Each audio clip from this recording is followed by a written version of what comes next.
దేవుని వాగ్దానము నమ్మదగినది. దేవుడు యోసేపు గారికి చక్కగా చెప్పారు. చిన్నప్పుడే కలల ద్వారా మాట్లాడి తప్పనిసరిగా నీ పన నిలబడి ఉంటది, మిగతా మీ అన్నదమ్ముల పనులు నీకు నమస్కరిస్తాయి. దీని వివరణ చెప్పాడు. ఇంట్లో అందరికి చాలా కోపాలు వచ్చాయి. వీడు చిన్నోడు, వీడికి మనం నొక్కుతామని. కానీ గమనించండి, దేవుని దగ్గర నుంచి గాని వచ్చిన కలైన దర్శనమైన తప్పక నెరవేర్చబడుతూ ఉన్నది. ఆయన తన ప్రయాణాన్ని కొనసాగిస్తూ ఉండగా ఆయన అమ్మివేయబడ్డాడు. ఎవరైతే నమస్కరిస్తారని చెప్పాడో వారి ద్వారానే అమ్మివేయబడ్డాడు.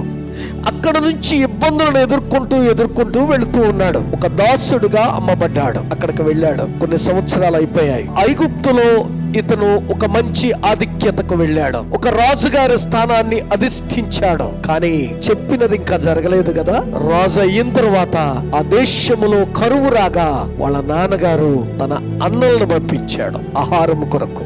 రావటమే తమ్ముడు అని తెలియదు, ఆయన రాజుగారని వంగి నమస్కారం చేశారు. ఏమిటిది? ఎప్పుడో చిన్నప్పుడు చూపించిన ఆ కళ ఇప్పుడు నెరవేర్చబడింది.